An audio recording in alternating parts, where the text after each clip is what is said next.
warahmatullahi wabarakatuh. Alhamdulillahirabbil alamin wa bihi nasta'in ala umuri dunya waddin wassalatu wassalamu ala asrafil anbiya'i wal mursalin sayyidina Muhammadin wa ala alihi wa ashabihi ajma'in. Ya al-haq adkhilna mudkhala sidqin wa akhrijna mukhraja sidqin wa ja'alna min ladunka sultanan nasira. Ja'al haq wa zahaqal batil innal batila kana zahuqa. Ya alim, Allahumma alimna ma yanfa'una wanfa'na bima 'allamtana wa zidna ilma wa arana al-haqqa haqqa warzuqna ittiba'ah wa arana al-batila batila warzuqna ijtinabah.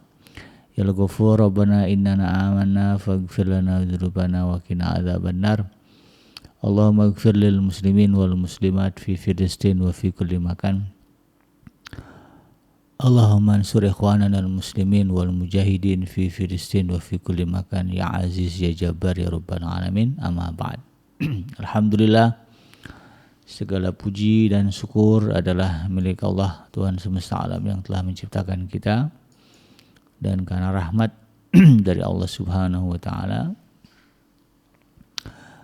kembali kita berjumpa di channel YouTube iDream TV, channel kesayangan kita, dalam program Tadabbur Al-Quran, di mana insyaallah kita akan kembali menelaah, mengkaji, mentadaburi apa yang Allah Subhanahu wa taala firmankan dalam Al-Quran untuk kita ambil pelajaran, sehingga Al-Quran menjadi pedoman bagi kehidupan kita, yang pada akhirnya dengan itulah Allah Subhanahu wa taala mengangkat kita ke derajat yang tinggi di dunia dan juga di akhirat. Tidak lupa kita baca salawat dan salam, Allahumma sholli ala Sayyidina Muhammad wa ala ali Sayyidina Muhammad. Assalamualaikum ayuhan Nabi wa rahmatullahi wabarakatuh. Semoga Allah terima bacaan salawat dan salam kita, dan dilimpah curahkan kepada para nabi dan para rasul, wabil khusus Rasulullah Muhammad sallallahu alaihi wasallam, dan semoga kita termasuk ke dalam kelompok orang yang akan berbahagia kita ketika berjumpa dengan Allah nanti di yaumul mahsyar, dijauhkan dari siksa api neraka, kemudian dikumpulkan bersama dengan hamba-hamba yang soleh, dimasukkan ke dalam jannahnya, dan dipertemukan dengan Rasulullah SAW di tepi sebuah telaga yang sangat indah, di bawah sebuah pohon yang sangat rindang, insyaallah, amin ya rabbal alamin. Sahabat hadirin yang dirahmati Allah dimanapun Anda berada, di episode sebelumnya kita sudah sampai kepada pembahasan surah Al-Baqarah ayat ke-21. Hari ini kita akan coba mengambil pelajaran dari surah Al-Baqarah ayat yang ke-22, di mana tema dari surah ayat 22 surah Al-Baqarah ini adalah tema tentang haramnya perbuatan menyekutukan Allah atau syirik. Di ayat yang ke-21 kita sudah baca ya di episode sebelumnya, bahwa Allah Subhanahu wa taala memerintahkan kita untuk menyembah,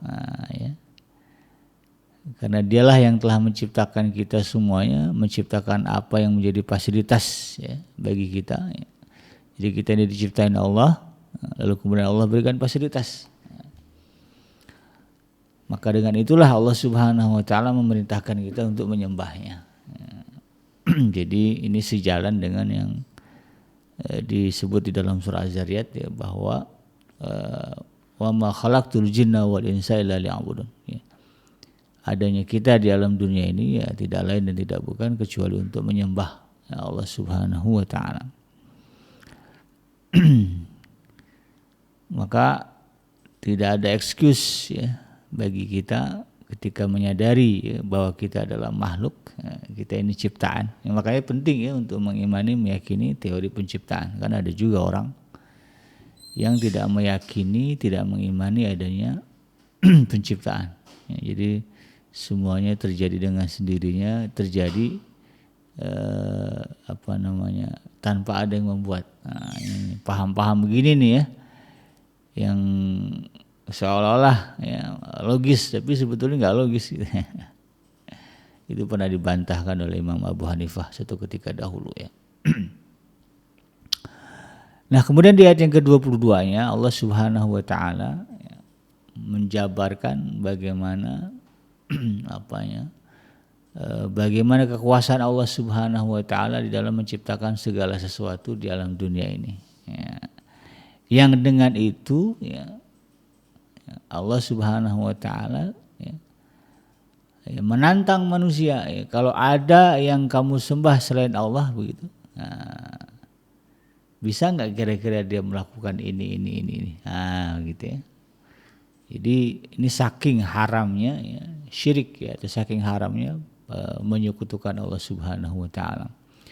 Di ayat yang ke-22 ini Allah Subhanahu wa taala berfirman, A'udzubillahi minasyaitonirrajim.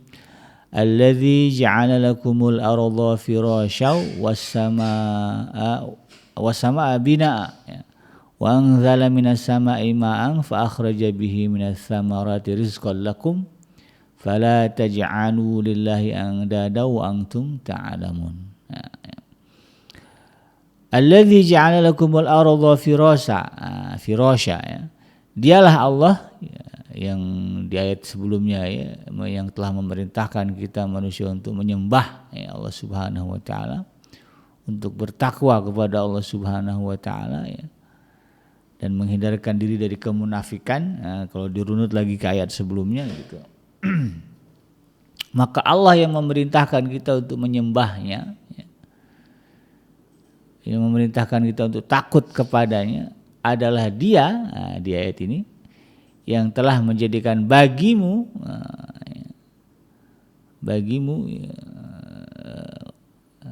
bumi ya, sebagai hamparan ya. Firos ini kalau dulu saya di pondok ya, itu dimaknai juga kasur tikar gitu ya. Firos itu kasur ya. Ini kalau kita mau tidur di atas firos ya. Kalau sejamaknya firos itu kan terbentang ya. Jadi dialah yang telah menjadikan dialah yang telah menciptakan bagimu di bumi ini ya, bumi ini firasya seperti hamparan ya, sebagai hamparan. Was-samaa'a binaa'a ya, dan juga langit sebagai atap. Jadi ginilah ya, bumi lantainya, langit atapnya. Gitu ya. Tidak sampai di situ ya. Kemudian kata Allah Subhanahu wa taala, wa anzala minas samaa'i ma'an fa akhraja bihi minas thamarati rizqan lakum. Dan Allah juga yang menurunkan dari langit itu ma'an ya, air. Ya. Fa akhraja bihi minas thamarati rizqan lakum, dan ya,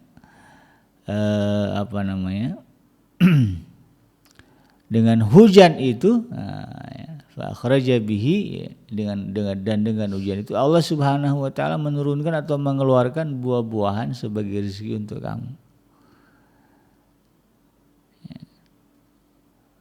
Fala taj'alu lillahi andada, dan maka janganlah kamu mengadakan tandingan-tandingan bagi Allah, wa antum ta'lamun, sedangkan kamu mengetahui. Ya. Jadi ya, di ayat ini ya, Allah Subhanahu wa taala menerangkan bahwa Dia yang telah menciptakan bumi sebagai hamparan ya, dan juga langit sebagai atapnya. Lalu kemudian di antara langit dan bumi itu Allah Subhanahu wa taala menurunkan air. Lalu kemudian dengan air itu ya, tumbuh dari tanah ya, dari bumi itu tanaman-tanaman ya, tumbuhan-tumbuhan yang kemudian menghasilkan buah, bunga dan sebagainya, dan itu dimanfaatkan oleh manusia. Jadi semua yang diciptakan oleh Allah Subhanahu wa taala ya dirunut tadi itu, dari mulai bumi dihamparkan, langit dijadikan atap ya. Lalu kemudian diturunkan hujan, dari hujan tumbuh buah-buahan, rezeki begitu ya. Nah, itu semuanya Allah Subhanahu wa taala sebut agar kita manusia kemudian memperhatikan proses penciptaan itu. Nah, sehingga nanti pada akhirnya timbul kesadaran untuk tidak mengadakan sekutu, tidak mengadakan tandingan selain Allah Subhanahu wa taala. Gitu ya. Lalu dengan itu kemudian ya kita renung-renungkan, kita pelajari, kita olah di dalam kalbu kita, di dalam qalbu kita, sehingga kemudian ya kita menyadari bahwa apa yang telah Allah Subhanahu wa taala ciptakan itu ya bagi kita ya, itu bermanfaat bagi kita dan juga kemanusiaan ya, sebagaimana yang telah diturunkan oleh Allah Subhanahu wa taala. Nah, kalau kita lihat ya redaksi ayat ini ya, dengan jelas bahwa Allah Subhanahu wa taala mengungkapkan ya, menerangkan ya, dan mengungkapkan pada bagian wa anzala minas sama'i ma'an ya, fa akhraja bihi minas samarati rizqan lakum, dan dialah yang telah menurunkan air ya, dari langit lalu kemudian dihasilkan dengan air itu buah-buahan ya. Maka Allah Subhanahu wa taala ya mengajak kita untuk merenungkan juga ya, bagaimana proses hujan itu turun. Nah, lalu kemudian dengan hujan itu tumbuhlah tanaman-tanaman yang menghasilkan buah-buahan ya, yang menghasilkan sumber makanan bagi kita manusia. Ya, belum lagi kalau kita merenungkan bagaimana Allah Subhanahu wa taala menyebutkan tadi adalah ada kalimat bumi, ada kalimat langit begitu kan. Kalau berbicara langit ya, ketika kita menengadah ke atas gitu melihat langit. Kalau siang kita lihat matahari, kita lihat awan, kita lihat cakrawala berwarna biru begitu. Yang kita tidak pernah tahu ujungnya sampai di mana gitu ya. Kemudian kalau malam kita lihat ya ada bintang-bintang, ada bulan, ada cakrawala hitam gelap gitu yang kita tidak pernah tahu sampai di mana ujungnya. Nah, ya, itu semua adalah ciptaan Allah Subhanahu wa taala yang merupakan satu kesatuan dan semuanya diatur dengan satu kesatuan sistem yang dalam ilmu pengetahuan modern hari ini kita sebut sebagai ekosistem. Nah, ya. Dan selama itu belum dirusak oleh tangan-tangan manusia ya, yang suka memperturutkan hawa nafsunya gitu, maka semuanya akan berjalan dengan tertib, teratur. Laut yang luas, ya, kalau kita perhatikan proses hujan begitu kan, ya, laut yang luas itu menguap, ya, menguapkan air yang banyak karena ada matahari yang Allah ciptakan. Ini kita merenungkan bagaimana perfectnya, sempurnanya begitu kan. Allah Subhanahu wa taala menciptakan segala sesuatu di alam semesta yang bisa kita saksikan ya. Kalau di luar planet bumi kita nggak tahu kayak gimana. Tapi yang kita lihat sekitar kita inilah ya, yang ada di dalam planet bumi ini. Adanya matahari, ada bulan, ada bintang gitu kan. Ketika berbicara matahari itu kan. Ini kita bagaimana ya prinsipnya ya, ayat ini kemudian menimbulkan kekaguman kita kepada Allah Subhanahu wa taala atas segala penciptaannya. Nah, gitu kan. Yang pada akhirnya nanti ya kita akan menuju kepada ujung ayat fala taj'alu lillahi andada, dan janganlah kalian jadikan bagi Allah itu tandingan.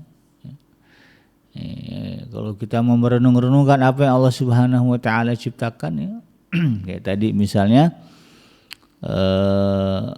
hujan ya, ini kan penekanannya wa anzala minas sama'i ma'an ya, dan dari langit Allah Subhanahu wa taala turunkan air. Nah, kalau dipikir-pikir air langit memang berair kan, enggak itu ya. Nah, tidak itu. Dari mana sumber air itu? Ternyata sumbernya itu dari bumi juga. Nah, itu dari lautan, dari sungai, dari danau ya, yang disinari oleh matahari lalu kemudian dia menguap. Nah, jadi Allah Subhanahu wa taala buat itu by proses untuk menggambarkan betapa hebatnya Allah Subhanahu wa taala itu. Ya, tidak kemudian ada stok hujan, stok air gitu, enggak ada prosesnya tiba-tiba turun. Enggak, itu tiba-tiba ada air enggak. Allah ciptakan by proses ya. Ada siklus yang Allah jadikan ya, di dalam segala sesuatu, di dalam segala penciptaan, ya. Di dalam segala kejadian ada siklus, ada proses. Makanya bunyi ayatnya fa iza arada syai'an ayyakula lahu kun fayakun. Nah, ini kalimatnya bukan kun pakana ya, tetapi kun fayakun. Ya, itu menggambarkan adanya proses ya, di dalam apa yang Allah Subhanahu wa taala ingin jadikan.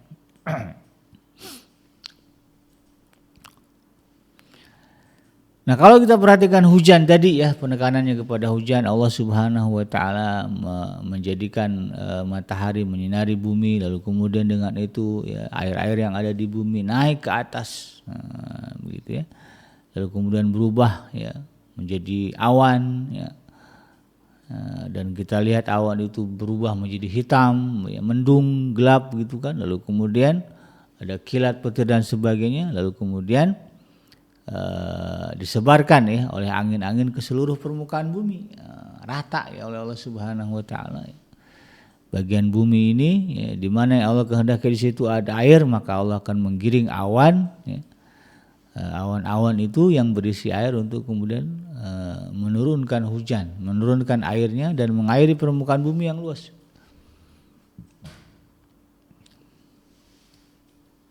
Walaupun begitu ya, air yang naik ini air laut, uapan air laut begitu kan. Laut itu kan luas itu.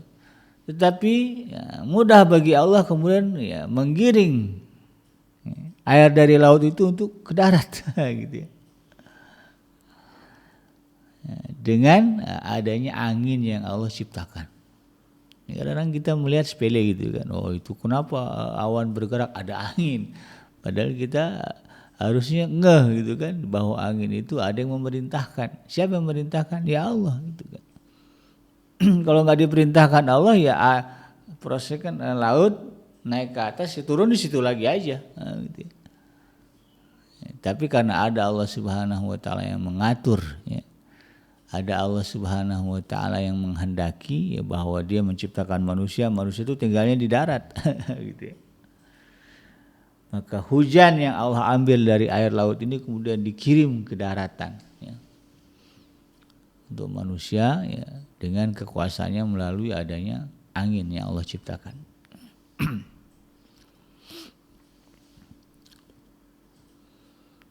Ya. Lalu kemudian jadi hujan. Nah, ya, uapan air tadi mengairi menjadi hujan ya, menyebar ya. Maka kemudian dengan itu ya kalau kita lihat prosesnya terjadilah apa yang disebut dengan kesuburan ya. Bahwa tanah yang disirami oleh air hujan ya, yang Allah kirim dari lautan tadi ya, kemudian menghasilkan tanaman yang beragam, buah-buahan, biji-bijian, ubi-ubian ya. Apalagi ya sayur-mayur, bunga-bungaan ya, bahkan dari situ juga ada minyak ya, kayak kita ya dari tanah kita itu tumbuh minyak. Bukan hanya ada minyak ya, kalau di Arab kan ada minyak di bawah tanahnya, kita tanah itu menumbuhkan minyak ya, minyak sawit ya. Lalu kemudian dengan hujan itu juga ya, muncullah ya sumber-sumber air bagi manusia untuk minum. Ya, ada danau, ada apa lagi ya? Ada setu kata orang Betawi ya. Ada juga sungai, ada air terjun. Itu kan dari hujan yang Allah ambil dari laut prosesnya itu. Dikirim ke darat. Maka jadilah sungai. Padahal air laut itu asinnya luar biasa, tetapi ketika dia sudah menguap naik ke langit ya, naik ke atmosfer bumi, lalu kemudian ya, ketika turun ke daratan ya, ditampung oleh tanah gitu ya. Ya, jadi danau, jadi sungai, ya, jadi air terjun, ya nggak ada rasa asin-asinnya. Hebatnya Allah tuh begitu, tidak ada rasa asin-asinnya. Makanya kemudian tumbuh subur tanaman-tanaman, ya. Kemudian hewan-hewan ya bisa hidup dengan air itu, bahkan ada yang hidup di dalam air begitu kan. Ya, ada ikan-ikan, jadi ikan itu kan aslinya hidupnya kan di laut ya, gitu kan. Tapi kemudian ada ikan yang migrasi ke darat gitu. Lalu kemudian menjadi ikan darat. Nah, ya. Hidupnya di air tawar. Nah, siapa yang menjadikan itu? Ya Allah Subhanahu wa taala, gitu kan. Lalu kemudian dengan hujan itu Allah Subhanahu wa taala yang menumbuhkan tanaman-tanaman, pohon-pohonan menjadi hutan ya. Lalu kemudian hutan itu menghasilkan udara yang segar. Nah, ya, karena prosesnya kan begitu ya. Oksigen ini diproduksi salah satunya oleh tanaman ya, oleh pohon-pohonan. Dalam penelitian terbaru ya, oksigen terbesar sebetulnya dihasilkan oleh satu ganggang ya, satu plankton yang ada di laut ya. Ketika mereka naik ke udara mati yaitu mengeluarkan O2 ya, oksigen. Nah, itu yang terbesar ya. Makanya kenapa Allah jadikan sebagian besar bumi ini ya, adalah lautan ya. Berapa persen? 70% ya. Itu lautan ya. Karena dengan itulah ya kita manusia bisa bernapas ya, karena sumber oksigen terbesar itu dari laut sebetulnya ya.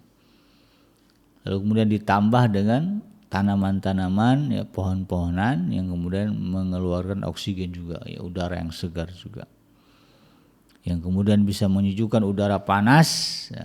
Makanya kan kalau ada pohon ya, itu daerah yang banyak hutan, banyak pohon itu adem. Nah, ya, kan begitu ya, kita jauh dari laut gitu kan, tapi kita juga perlu kesegaran. Nah, maka Allah tumbuhkan ya, bagi kita itu pohon-pohonan ya. Ya, kalau kita perhatiin kan beda ya, rumah yang ada pohon rindangnya dengan rumah yang nggak ada itu, yang nggak ada pohonnya itu beda itu ya. Gersang rasanya kalau rumah nggak ada pohon. Makanya saya termasuk orang yang suka ya, menanam pohon ya. Ya, kalau di rumah itu ya minimal tanaman hias lah gitu ya, supaya adem, nggak polos begitu aja. Karena memang dengan itu tuh ada kesegaran ya, yang Allah berikan. Kadang senang juga kalau main ke kampung gitu kan, ke rumah teman, di depan rumahnya ada pohon rindang. Ya, daripada duduk di dalam rumah mendingan duduk di luar ya, di balai ngobrol karena udaranya segar. Siapa yang menjadikan itu? Allah Subhanahu wa taala.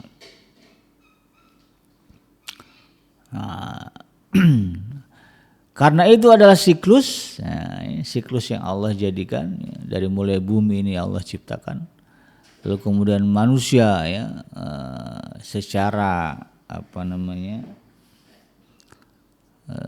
secara pertumbuhan dan perkembangan ya, dia mengetahui banyak hal ya.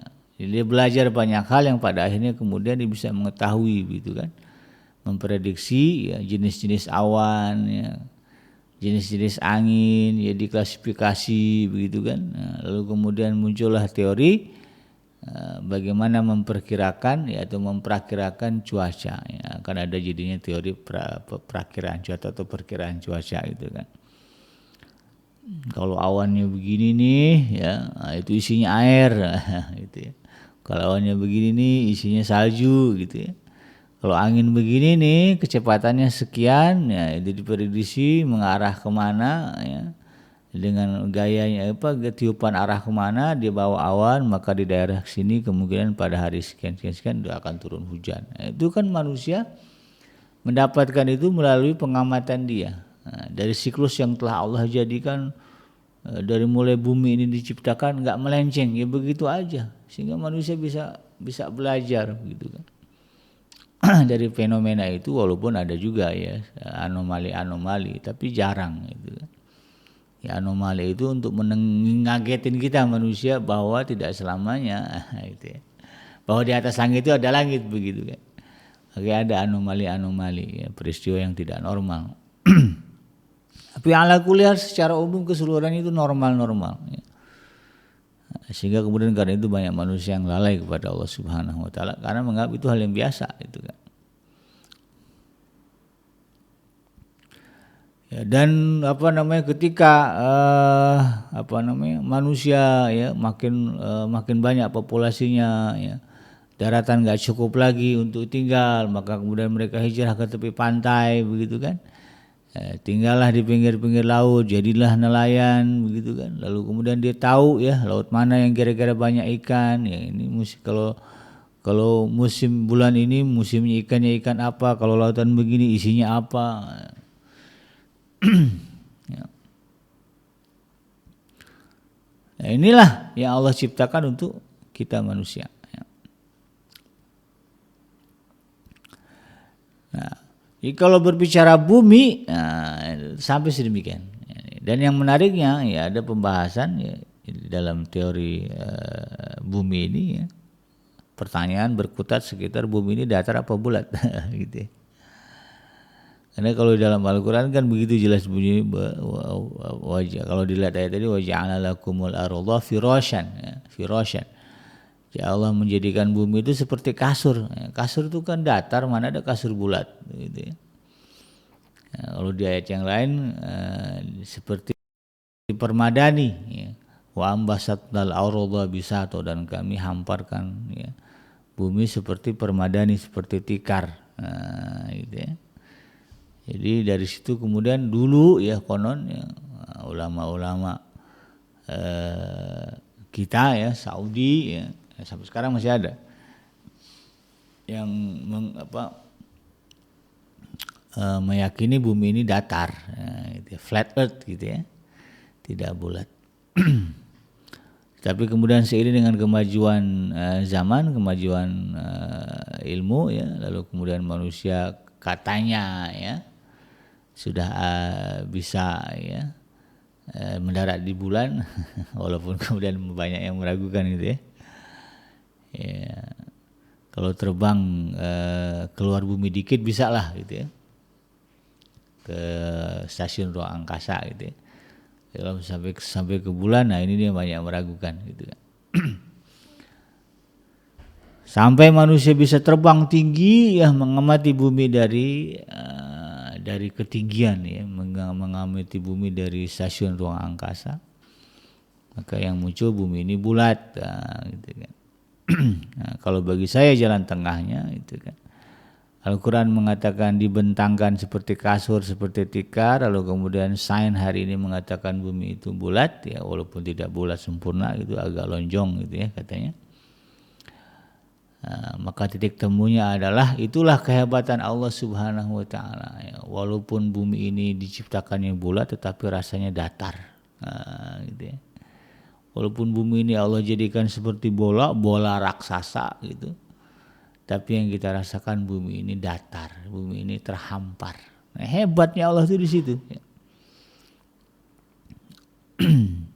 Jadi ini menambah agungnya ya, kekuasaan Allah Subhanahu wa taala ketika kita menyadari itu hebatnya Allah gitu kan, bumi ini bulat tapi rasanya datar. Nah, itu ya. Ya, sehingga kemudian tidak ada perdebatan tentang itu ya. Nah, itu dari segi bumi itu ya. Ya, bagaimana Allah Subhanahu wa taala ya menunjukkan kehebatan-kehebatannya di dalam kehidupan siklus yang ada di bumi. Belum lagi ketika kemudian berbicara langit ya, di sini dikatakan di ayat di ayat yang itu ayat sebelumnya wasama abinaa ya, dan langit dijadikan sebagai atap. Gitu ya. Nah, kalau berbicara atap, kalau kita ambil analogi bangunan kan atap itu untuk melindungi gitu ya.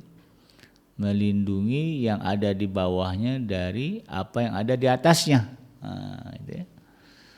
Ya, berarti kalau bangunan yang melindungi dari sengatan cahaya matahari, ya, melindungi dari hujan ya, hujan salju kah, hujan air kah, atau hujan batu, kan ada juga hujan batu ya, atau hujan yang lain-lain lah. Ya.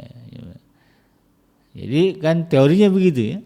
Yang namanya atap itu diciptakan untuk itu. Nah, maka dalam konteks ya, langit sebagai atap, secara tidak langsung ya, ketika orang-orang di zaman dulu gitu ya, ya dulu kan belum ada astronomi, maksudnya belum ada astronot ya, belum ada ilmu ruang angkasa yang berdasarkan kepada penelitian ilmiah itu kan.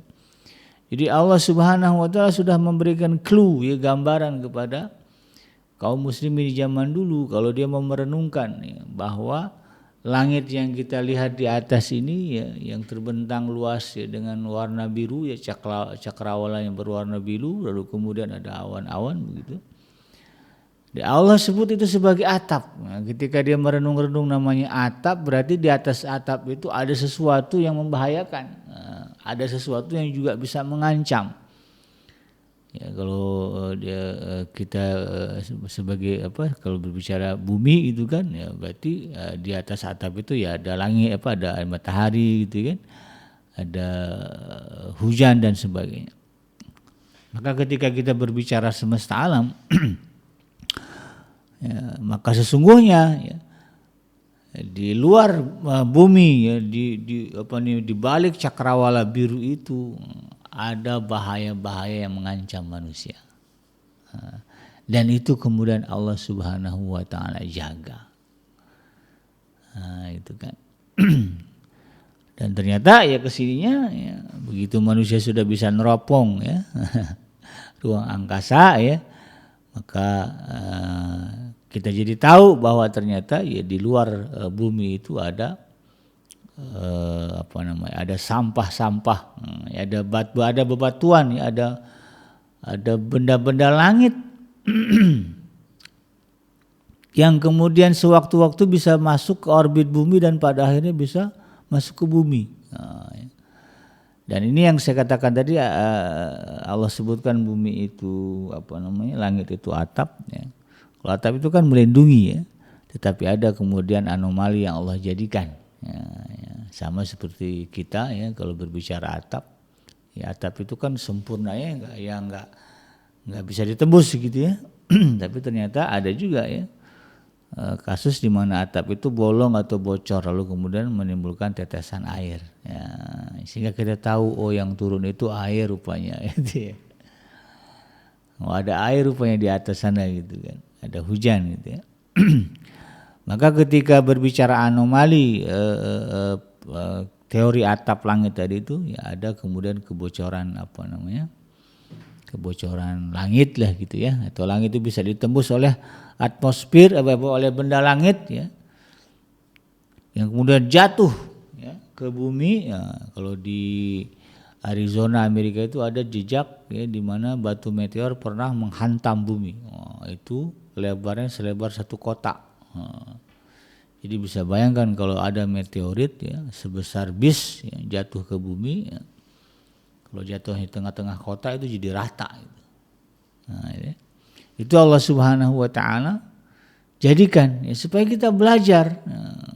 Ketika kita jalan, ini ada lubang besar. Ternyata lubang besar itu setelah diteliti ya, itu bekas hantaman benda langit.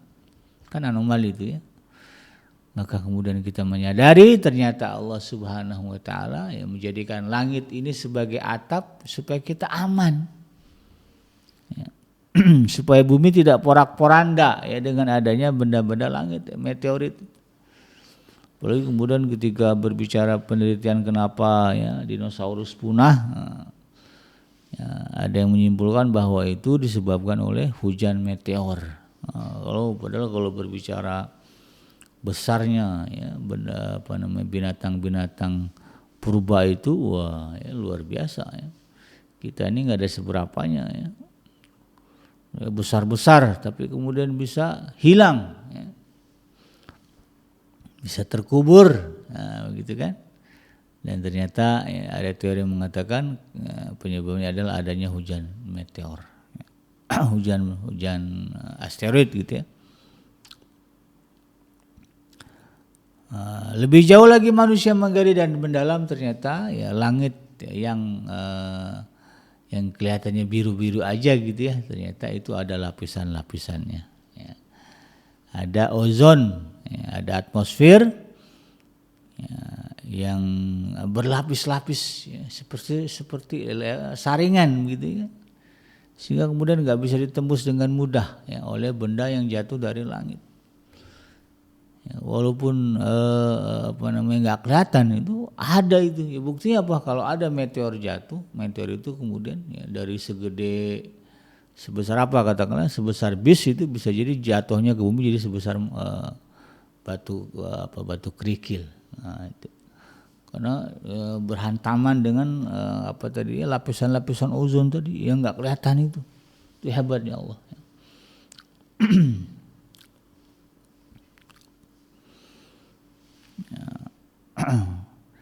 Di dalam Al-Quran itu dijelaskan ya.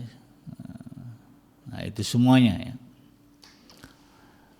Maka penjelasan ini ya bagaimana Allah Subhanahu wa taala menyebutkan hujan, menyebutkan langit, lalu kemudian kita renungkan ya bagaimana hujan terjadi, bagaimana Allah Subhanahu wa taala ya melindungi, menjaga bumi ini dari serangan ya benda-benda langit begitu kan, dari bahaya benda-benda langit lainnya.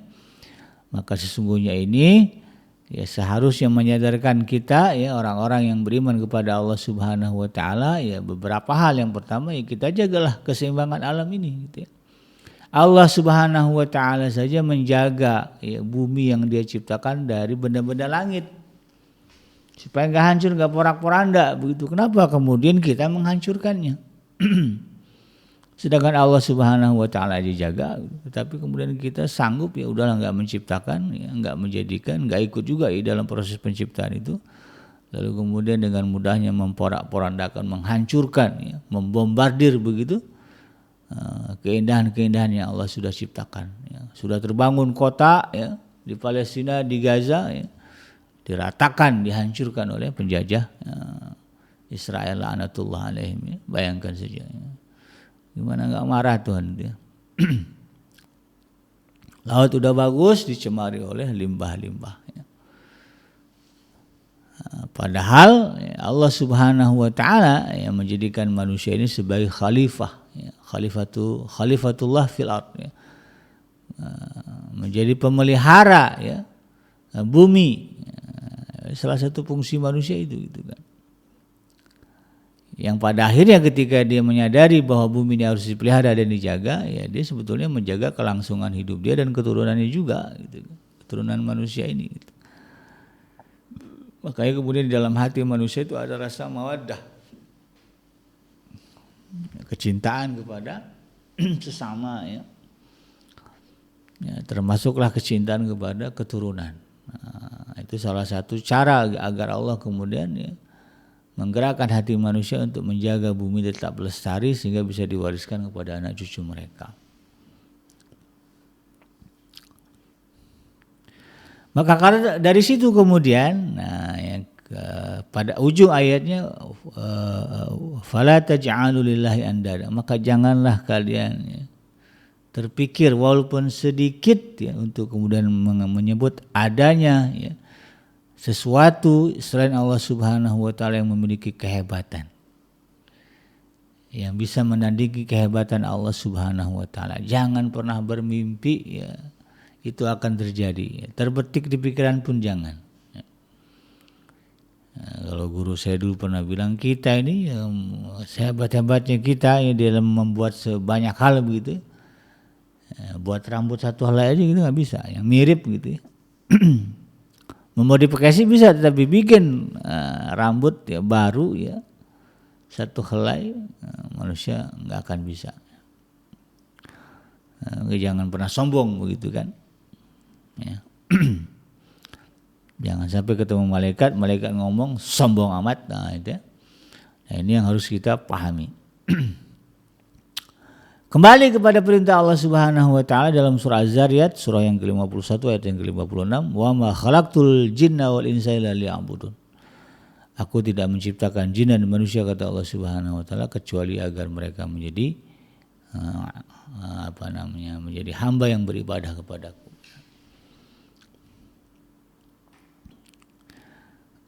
Dan disitulah ya letaknya ujian ya di dalam penciptaan langit dan bumi. Kita lihat langit nggak ada apa-apanya itu ujian itu ya, biru aja gitu. Padahal kata Allah jadikan itu terpelihara fi qararim makin ya, di dalam gelembung yang terjaga itu. Nah, itu ada lapisan-lapisannya.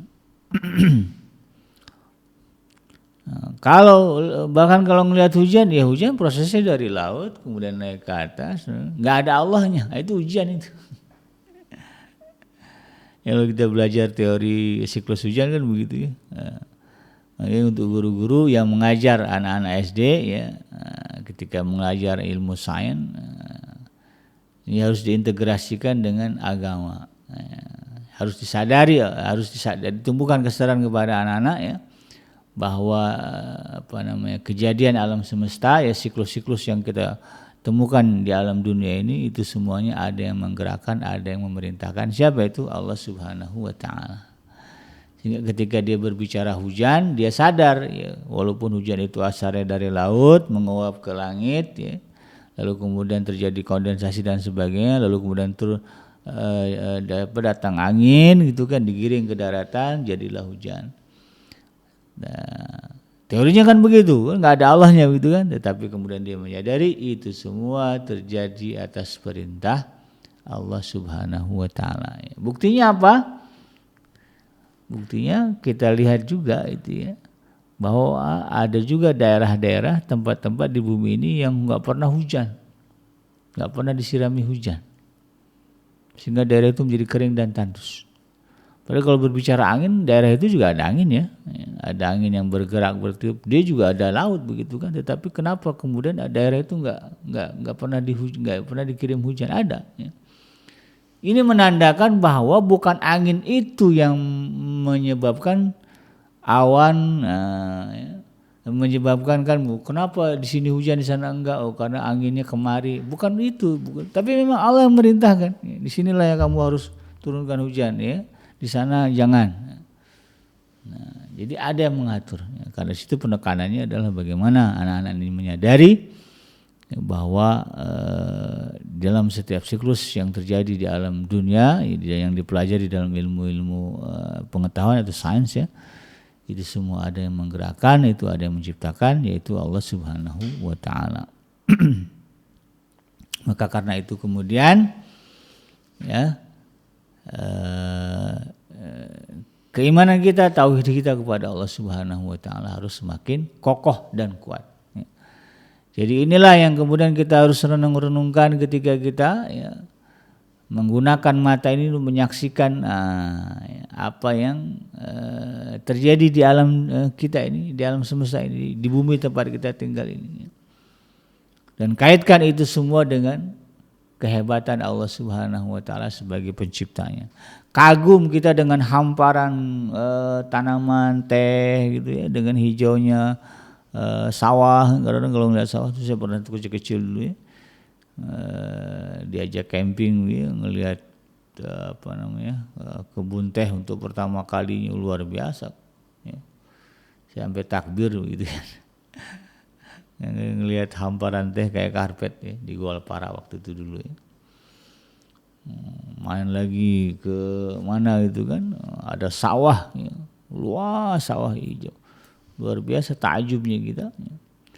Dan itu semua ya, pada hakikatnya ya, harus menyadarkan kita adanya Allah Subhanahu wa taala yang telah menciptakan. Kok bisa itu dihampar, kok bisa itu bagus ya. Kebagusan-kebagusan itu dijadikan oleh Allah Subhanahu wa taala untuk kita. Nah, jadi segala sesuatu yang kita kagumi, lalu kemudian kita kembalikan kekaguman itu kepada Allah yang telah menciptakannya. Nah, inilah ya sejatinya pemikiran seorang mukmin ya terhadap Allah Subhanahu wa taala sebagai pencipta. Ya. Karena itu kemudian ya, penegasannya adalah haram ya, kita ini menyekutukan Allah Subhanahu wa taala ya, dengan apapun. Ya, itu ya. Haram hukumnya ya. Kalau haram ya makanya jadi dosa paling besar ya. Semua dosa diampuni kecuali syirik ya, kecuali menyatakan adanya kekuatan yang sama ya, yaitu menyerupai ya kekuatan Allah Subhanahu wa taala ya. Makanya dosa syirik itu dosa terbesar ya, karena memang tidak ada ya secara fakta itu kan, tidak ada yang mampu menciptakan itu semua kecuali Allah Subhanahu wa taala. Selain Allah enggak ada. Ini kalau manusia bilang ada ini, ada itu, ada kekuatan ini, kekuatan itu, jadi ada banyak kekuatan gitu kan di alam semesta ini gitu kan, yang kemudian menimbulkan siklus ini, siklus itu ya. Secara fakta tuh nggak ada itu. Kayak Tuhan marah banget gitu kan. Itu namanya manusia mengada-ngada gitu. Tidak ada gitu kan. Wajar kalau kemudian Allah Subhanahu wa taala begitu murka ketika ada manusia yang mempersekutukannya, yang menduakan Allah Subhanahu wa taala dengan zat yang lainnya. Bahkan ya kalau di zaman Arab dulu ya, kekuatan Tuhan itu disandingkan dengan berhala ya. Berhala patung nggak bisa ngapa-ngapain tapi disembah-sembah gitu kan. Gimana nggak murka Tuhan gitu ya. Jangankan bikin alam semesta gitu kan, menggerakkan tubuhnya aja tuh patung nggak bisa gitu kan, tapi disembah-sembah oleh manusia gitu. Gimana Tuhan nggak marah? Gimana Allah Subhanahu wa taala tidak murka ya? Ini kemudian kita harus pahami dan kita sadari. Demikian sahabat yang dirahmati Allah, mudah-mudahan bermanfaat ya tadabbur kita hari ini tentang surah Al-Baqarah ayat yang ke-22. Mudah-mudahan menambah kekuatan iman kita, kecintaan kita kepada Allah Subhanahu wa taala. Yang benar datangnya dari Allah Subhanahu wa taala dan yang salah semata-mata lahir dari kealfaan dan kehilapan saya pribadi. Saya Bikenji pamit undur. Subhanaka Allahumma rabbana wa bihamdika asyhadu an la ilaha illa anta astaghfiruka wa atubu ilaik. Walhamdulillahirabbil alamin. Wassalamualaikum warahmatullahi wabarakatuh.